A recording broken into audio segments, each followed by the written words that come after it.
La ley del amor, de Laura Esquivel. Primera parte. Visítanos en elcantautoryelprofesor.com. Ahí encontrarás el resto de los capítulos de este audiolibro y de todos los que ya no están en este canal, en el apartado listado anterior. Gracias por tu apoyo. 1. ¿Cuándo mueren los muertos? Cuando uno los olvida. ¿Cuándo desaparece una ciudad? Cuando no existe más en la memoria de los que la habitaron. ¿Cuándo se deja de amar? Cuando uno empieza a amar nuevamente. De eso no hay duda. Esa fue la razón por la que Hernán Cortés decidió construir una nueva ciudad sobre las ruinas de la antigua Tenochtitlán.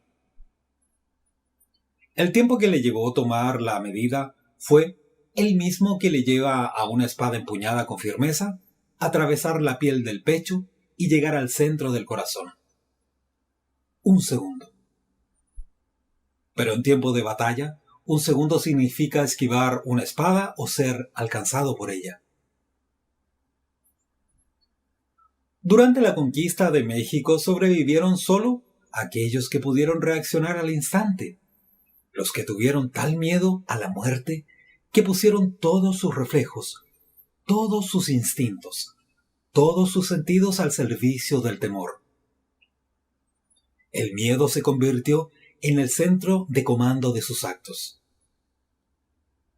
Instalado justo atrás del ombligo, recibía antes que el cerebro todas las sensaciones percibidas por medio del olfato, la vista, el tacto, el oído y el gusto. Ahí eran procesadas en milésimas de segundo y ya se enviaban al cerebro con una orden específica de acción. Todo el acto no iba más allá del segundo imprescindible para sobrevivir. Con la misma rapidez con que los cuerpos de los conquistadores aprendieron a reaccionar, fueron desarrollando nuevos sentidos. Podían presentir un ataque por la espalda, oler la sangre antes de que apareciera, escuchar una traición antes que nadie pronunciara la primera palabra y, sobre todo, podían ver el futuro como la mejor pitonisa. Por eso, el día en que Cortés vio a un indio tocando el caracol frente a los restos de una antigua pirámide, supo que no podía dejar la ciudad en ruinas. Habría sido como dejar un monumento a la grandeza de los aztecas. La añoranza invitaría tarde o temprano a los indios a intentar organizarse para recuperar su ciudad. No había tiempo que perder. Tenía que borrar de la memoria de los aztecas la gran Tenochtitlán.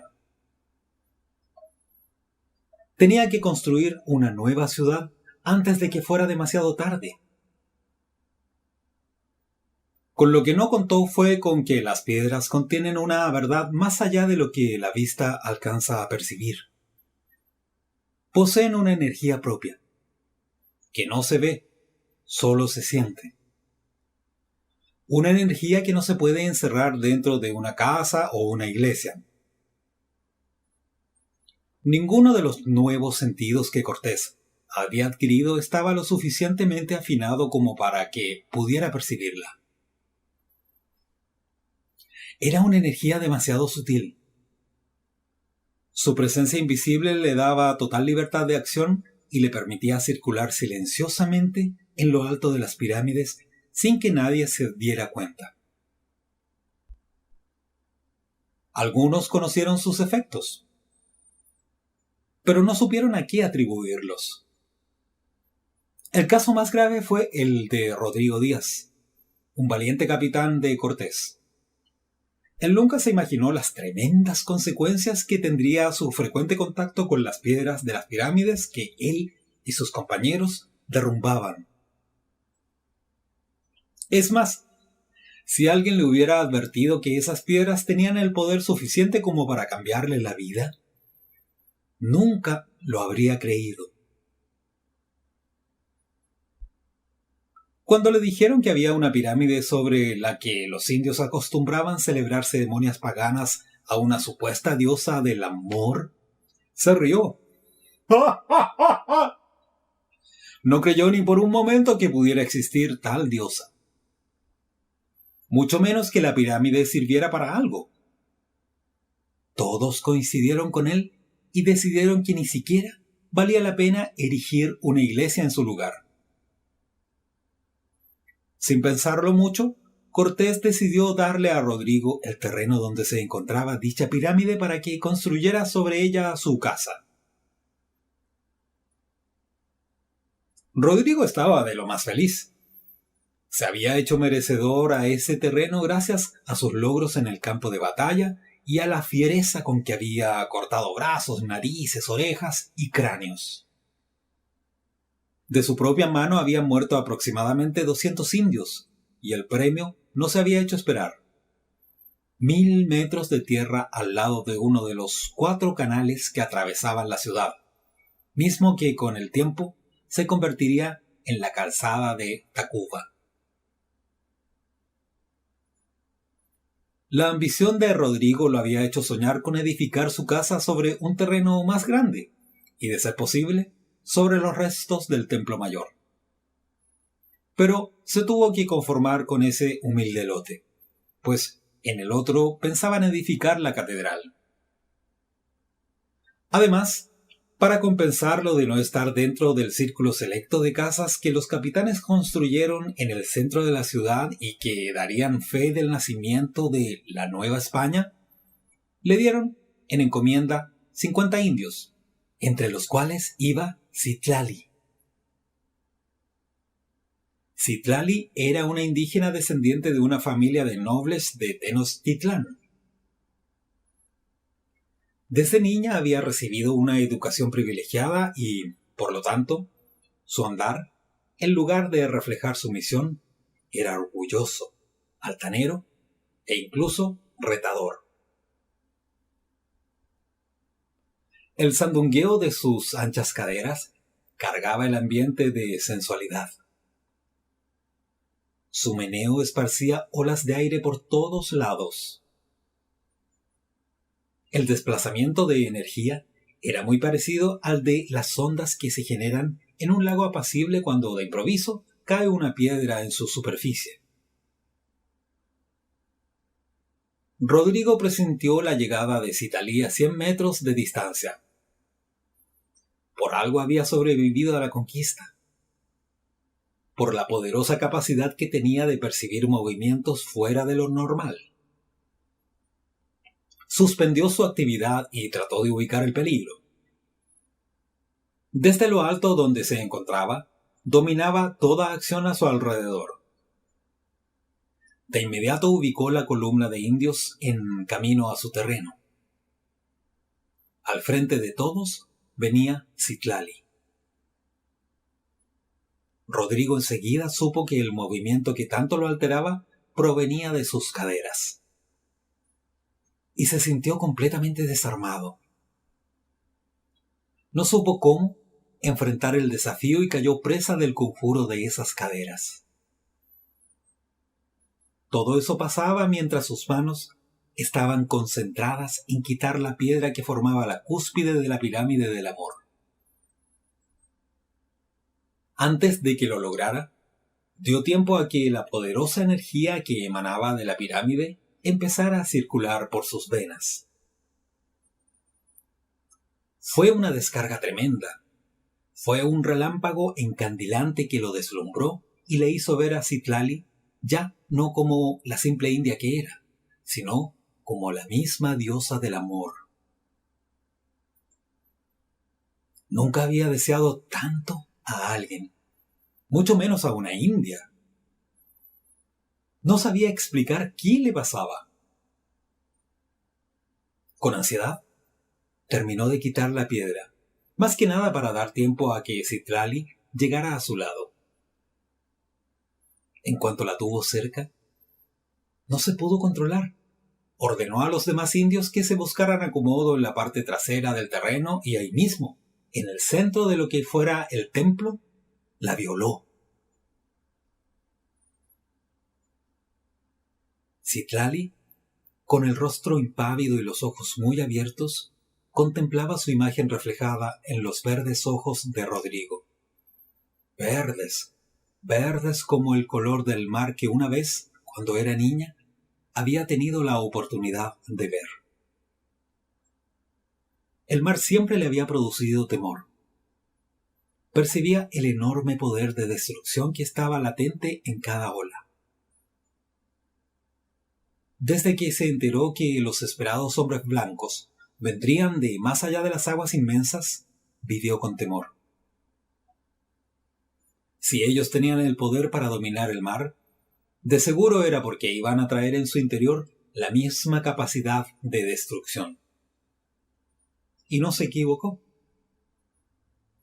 El mar había llegado para arrasar todo su mundo. Sentía el mar rebotando con furia en su interior. Ni todo el peso del cielo sobre la espalda de Rodrigo era capaz de detener el movimiento frenético del mar dentro de ella. Se trataba de un mar salado que le provocaba ardores dentro de su cuerpo y cuyo agresivo movimiento le daba mareo y náusea. Rodrigo entraba en su cuerpo tal y como lo había hecho en su vida, con lujo de violencia. Tiempo atrás, durante una de las batallas que anticiparon la caída de la gran Tenochtitlán, había llegado, el mismo día en que ella acababa de dar a luz a su hijo. Citlali, por su noble linaje, había recibido las mejores atenciones durante el parto a pesar del duro combate que libraba su pueblo contra los españoles. Su hijo llegaba a este mundo entre el sonido de la derrota, el humo y los gemidos de la gran Tenochtitlán agonizante. La comadrona que lo recibió, tratando de compensar de alguna manera el inoportuno arribo, pidió a los dioses que le procuraran al niño bienaventuranza. Tal vez los dioses vieron que el mejor destino de esa criatura no estaba en este mundo, pues al momento en que la comadrona le daba a Citlali a su hijo para que lo abrazara, ésta lo hizo por primera y por última vez.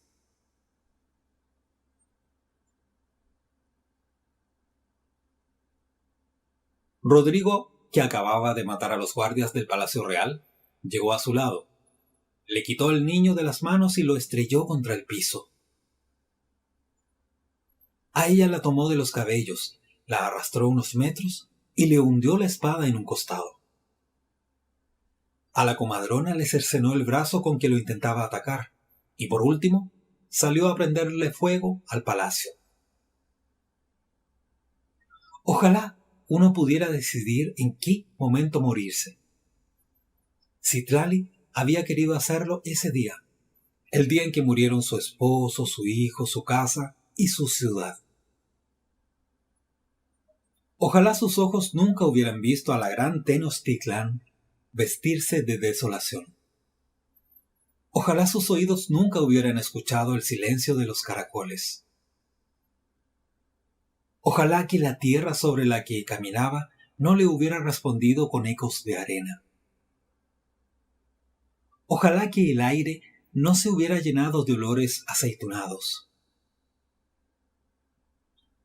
Ojalá que su cuerpo nunca hubiera sentido un cuerpo tan odiado en su interior y ojalá que Rodrigo, al salirse, se hubiera llevado el sabor del mar junto con él.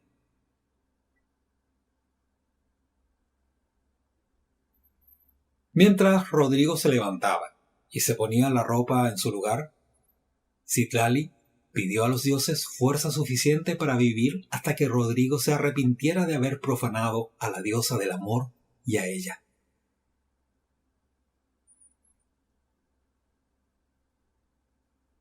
No podía haber cometido mayor ultraje que violarla en un sitio tan sagrado. Citlali suponía que la diosa también tendría que estar de lo más ofendida. La energía que había sentido circular por su espina mientras fue presa de la salvaje acometida de Rodrigo, nada tenía que ver con una energía amorosa. había sido una energía descontrolada para ella. Alguna vez, cuando aún estaba completa, Citlali había participado en una ceremonia en lo alto de esa pirámide con resultados completamente opuestos. La diferencia tal vez radicaba en que ahora la pirámide estaba trunca, y sin la cúspide la energía amorosa circulaba loca y desorganizadamente. ¡Pobre diosa del amor! De seguro se sentía tan humillada y profanada como ella, y de seguro no solo la autorizaba, sino que esperaba ansiosamente que ella, una de sus más fervientes dévotas, vengara la afrenta. Pensó que la mejor forma de vengarse sería descargar en una persona amada por Rodrigo toda su rabia. Por eso se alegró tanto el día en que se enteró que una mujer española venía en camino para unirse al hombre. Ella creía que si Rodrigo pensaba casarse era porque estaba enamorado. No sabía que él lo hacía solo para cumplir con uno de los requisitos de la encomienda que especificaba que el encomendero estaba obligado a combatir la idolatría, a iniciar la construcción de un templo dentro de sus tierras en un plazo no mayor de 6 meses a partir de la concesión de la encomienda, a levantar y habitar una residencia a más tardar en 18 meses, y a trasladar a su esposa o a casarse durante el mismo tiempo. Por tanto, en cuanto la construcción estuvo suficientemente avanzada como para poder habitar la casa, Rodrigo mandó traer de España a doña Isabel de Góngora para hacerla su esposa. De inmediato contrajeron nupcias y pusieron a Citlali a su servicio como dama de compañía. El encuentro entre ellas no fue ni agradable ni desagradable. Simplemente no existió. Para que un encuentro se dé, dos personas tienen que reunirse en un mismo lugar y en un mismo espacio. Ninguna de las dos habitaba la misma casa. Isabel seguía viviendo en España, Citlali en Tenochtitlán. Si no había manera de que se diera el encuentro, mucho menos la comunicación. Ninguna de las dos hablaba el mismo idioma. Ninguna de las dos se reconocía en los ojos de la otra. Ninguna de las dos traía los mismos paisajes en la mirada. Ninguna de las dos entendía las palabras que la otra pronunciaba. Y no era cuestión de entendimiento, era una cuestión del corazón. Ahí es donde las palabras adquieren su verdadero significado, y el corazón de ambas estaba cerrado. Por ejemplo, para Isabel, Tlatelolco era un lugar sucio y lleno de indios, donde forzosamente tenía que abastecerse y donde difícilmente podía encontrar azafrán y aceite de oliva. En cambio, para Citlali, Tlatelolco era el lugar que más le había gustado visitar desde niña. No solo porque ahí podía gozar de todo tipo de olores, colores y sabores, sino porque podía disfrutar de un espectáculo callejero sorprendente. Un señor al que todos los niños llamaban Teo, pero cuyo verdadero nombre era Teocuicani, cantor divino, quien acostumbraba a bailar sobre la palma de la mano dioses de barro articulados. Los dioses hablaban, peleaban y cantaban con voces de caracol, cascabel, pájaro, lluvia o trueno, emitidas por las prodigiosas cuerdas vocales de este hombre.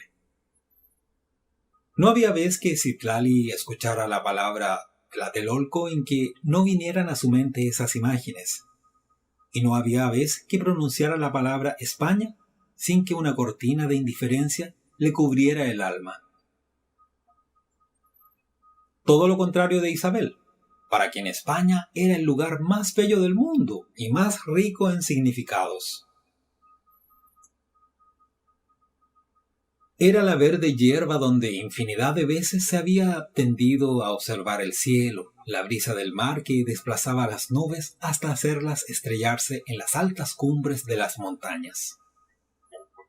Era la risa, el vino, la música, los caballos salvajes, el pan recién horneado, las sábanas tendidas al sol, la soledad de la llanura, el silencio. Y fue en esa soledad y en ese silencio que se hacía más profundo por el ruido de las olas y las cigarras, que Isabel imaginó 1000 veces a Rodrigo su amor ideal.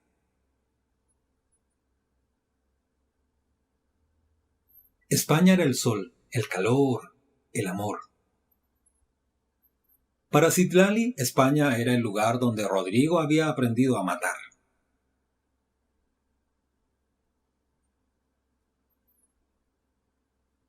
Esa enorme diferencia de significados radicaba en la enorme diferencia de experiencias.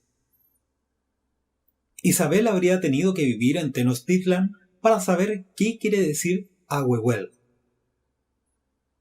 para saber qué se sentía al descansar bajo su sombra después de haber realizado una ceremonia en su honor. Citlali tendría que haber nacido en España para saber qué significa mordisquear lentamente una aceituna, sentada a la sombra de un olivo mientras se observaba a los rebaños pastar en la pradera. Isabel tendría que haber crecido con una tortilla en la mano para que no le molestara su húmedo olor. Citlali tendría que haber sido amamantada bajo los aromas del pan recién horneado para que le encontrara gusto a su sabor. Y las dos tendrían que haber nacido con una menor arrogancia para poder hacer a un lado todo lo que las separaba y descubrir la enorme cantidad de cosas que tenían en común. Las dos pisaban las mismas losas. Eran calentadas por el mismo sol. Eran despertadas por los mismos pájaros. Eran acariciadas por las mismas manos, besadas por la misma boca y, sin embargo, no encontraban el menor punto de contacto, ni siquiera en Rodrigo. Isabel veía en Rodrigo al hombre que soñó en la playa entre los vapores que escapaban de la dorada arena. Y Citlali veía al asesino de su hijo. Pero ninguna de las dos lo veía en realidad. Ahora que también era cierto, Rodrigo no era fácil de percibir.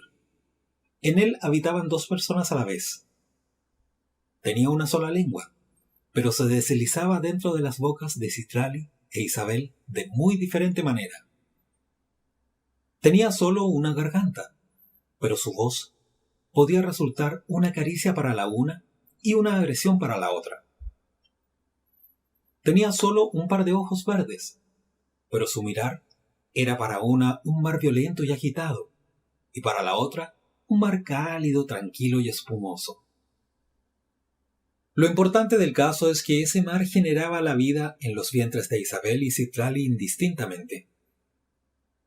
Solo que si Isabel esperaba la llegada de su hijo con gran ilusión, Citlali lo hacía con horror. Cada vez que se sabía embarazada, abortaba. No le gustaba nada la idea de traer a este mundo a un niño mitad indio y mitad español. No creía que pudiera hospedar pacíficamente dos naturalezas tan distintas en su interior. Era como condenar a su hijo a vivir en batalla constante. Era como ponerlo en medio de una encrucijada permanente. Y eso de ninguna manera podía llamarse vida. Rodrigo lo sabía mejor que nadie. Él tenía que compartir su cuerpo con dos Rodrigos muy distintos. Cada uno luchaba por tomar el mando del corazón, que se transformaba radicalmente dependiendo de quién fuera el ganador.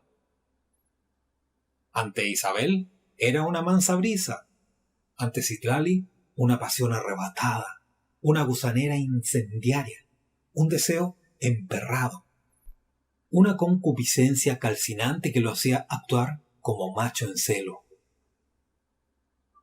Todo el tiempo andaba tras ella, La asediaba, la acechaba, la arrinconaba, y cada día presentía más distancia.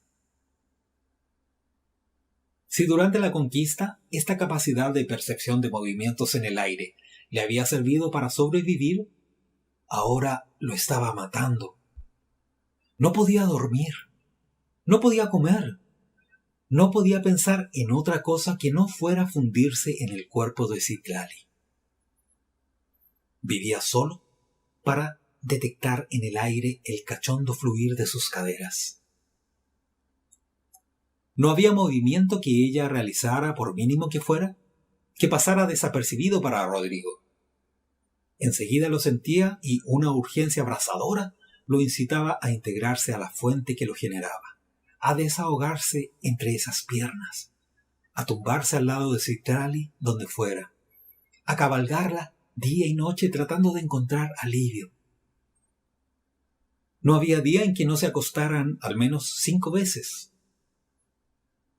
Su cuerpo necesitaba un respiro. Ya no podía más. Ni siquiera por las noches encontraba descanso. Al momento en que Citlali gritaba en su petate, el movimiento de sus caderas generaba olas que llegaban a Rodrigo con la fuerza de una poderosa marejada. Lo levantaban de la cama y lo lanzaban a su lado con la velocidad de una flecha certera. Rodrigo pensaba que no había mejor manera que esa para demostrarle a Citlali su amor. Sin embargo, Citlali nunca se dio por enterada. Sufría las acometidas de Rodrigo con gran estoicismo, pero nunca reaccionó a esa pasión. Su alma siempre fue una incógnita para él. Solo una vez intentó comunicarse con Rodrigo, transmitirle un deseo. Desgraciadamente, en esa ocasión él no pudo hacer nada por satisfacerlo. Fue una tarde en que Citlali estaba regando las macetas de los balcones y vio cómo una comitiva traía jalando a un loco al que le habían cortado las manos. Su corazón dio un vuelco al descubrir que se trataba de Teo, el hombre que bailaba dioses de barro sobre sus manos en el mercado de Tlatelolco, cuando ella era niña. Había enloquecido durante la conquista, y lo habían descubierto vagabundeando, cantando y bailando unos dioses de barro a un grupo de niños. Lo traían a la presencia del virrey, que estaba comiendo en casa de Rodrigo, para que él decidiera qué hacer. Por lo pronto, le habían cortado las manos para que no volviera a intentar desobedecer la orden que se había dictado en contra de la posesión de ídolos de barro. Su uso estaba estrictamente prohibido.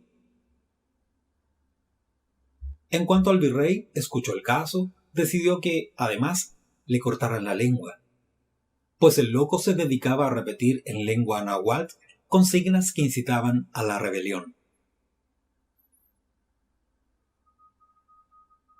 Citlali, con la vista, pidió a Rodrigo que suplicara clemencia para Teo, pero Rodrigo estaba entre la espada y la pared.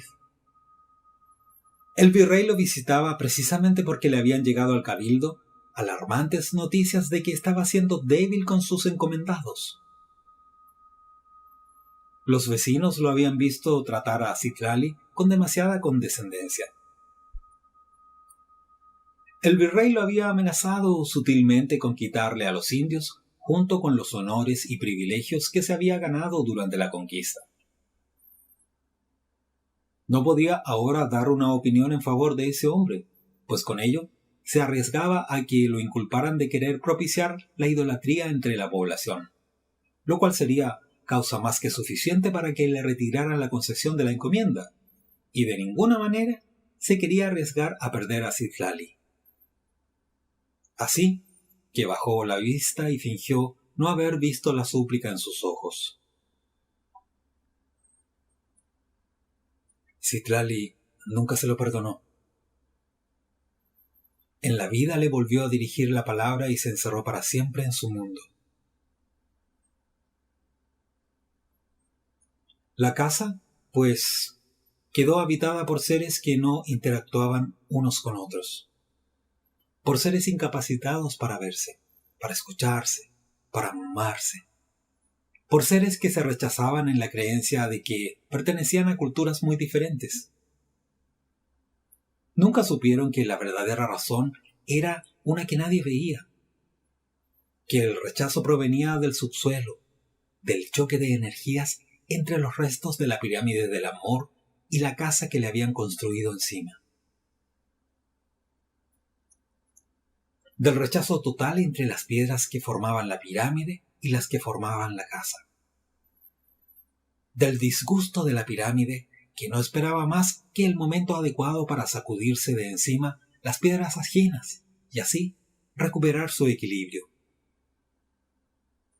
De igual manera, reaccionaban los habitantes de la casa, con la diferencia de que para Citlali recuperar su equilibrio anterior no significaba quitarse unas piedras de encima, sino llevar a cabo su venganza. Afortunadamente para ella, no tuvo que esperar mucho tiempo. Isabel dio a luz un bello niño rubio.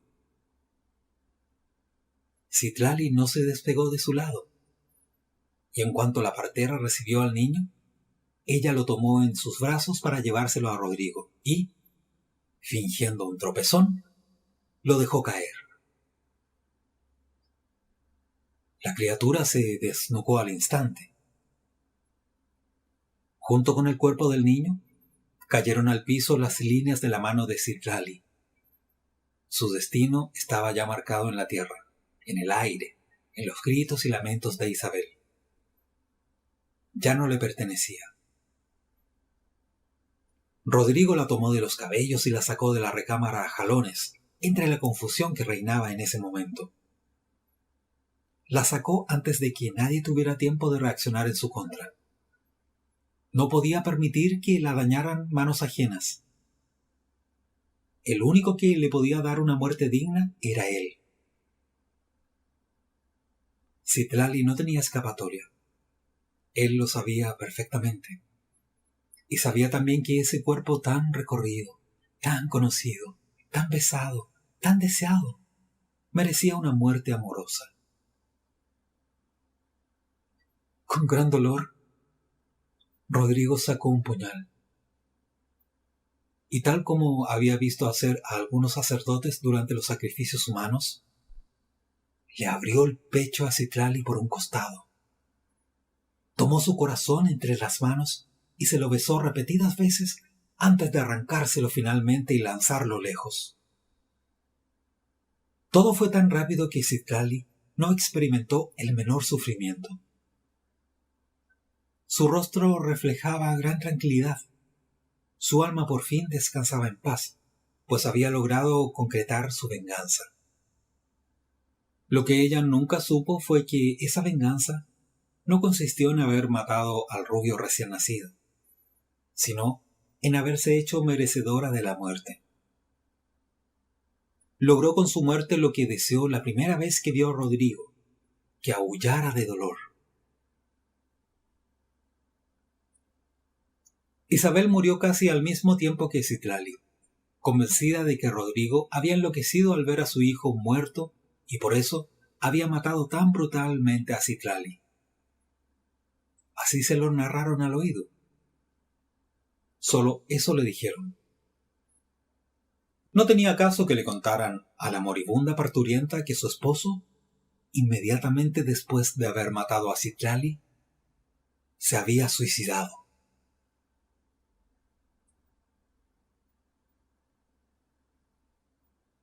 Fin del capítulo. Visítanos en elcantautoryelprofesor.com. Ahí encontrarás el resto de los capítulos de este audiolibro y de todos los que ya no están en este canal, en el apartado Listado anterior. Recuerda que ahí también puedes registrarte, comentar y compartir en tus redes sociales. Estamos de regreso. Gracias por tu apoyo.